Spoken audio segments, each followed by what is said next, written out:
বন্ধু আমের বাগান চার আমার পছন্দের বাস লইয়া আইসো আমেরই আজা দু আমের বাগান চার। হ্যালো, ও বিয়াই কেমন আছেন? ও বিয়াই বালা বালা কই ঠিক আমি ফোন করছিলাম। হ্যাঁ আমি শোনা যাইছে আজকে তো 6 মাস চলে, তো আমরা তো না একলা আমরা তো অসুবিধা না, তো ওখানে যদি আপনি কইতেন তাহলে তো আচ্ছা। আমি তো কইছি ফুলারে দেখলে বাবা শ্বশুর বাড়ি যাইতেছ তৃপ্তি মধ্যে বেড়াই আইবি গুলে, বুঝছো? শাশুড়ি নালে মন খারাপ লাগবে, বুঝছিস? প্রথম যখন মাছ মাংস ডিম খাওয়াইবো অতদিন থাকবি, যেদিন দেখবি শাশুড়ি শীতলের পর তাই না খাতো দিছে এই দিনই আয়া ফুবি। আমি তো বুঝাই দিছি গো বিয়াই।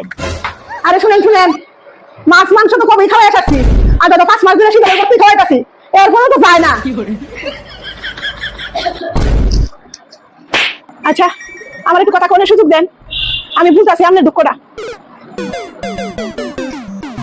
দেখেন তুলারে বিয়া করাইয়া বউ আনছিলাম, ভালোই তো চলছিল, আনতে তো আবার মায়া ছাড়া ভাল লাগে না, ঘর খালি খালি লাগে, তো স্বাভাবিক কথা কান্দাকাটি তো আইবো, শত হইলো তো মায়া ঠিক নি।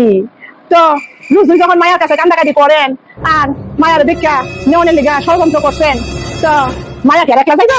কইছি থাক, যা বাবা তুইও যা শ্বশুর বাড়ি যা, যাইয়া তুই শাশুড়ির মন মজ্জা থাক আনন্দ করতে তুই যা।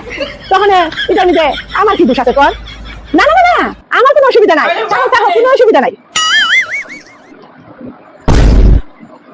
আমরা রাখতে থাকতে গেলি গা আমি তো আছেন ভালো, আর আমার গাড়ি সব চালাইয়া দিয়া আমার জীবনটা ওখানে নরক বানাই লেছে, নরক।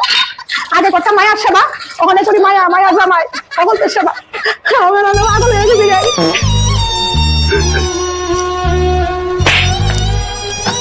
আচ্ছা বিয়ান, আচ্ছা আমি আহি অনে, হ্যাঁ আমার রিলসে টাইম হয়ে দিতেছে গা।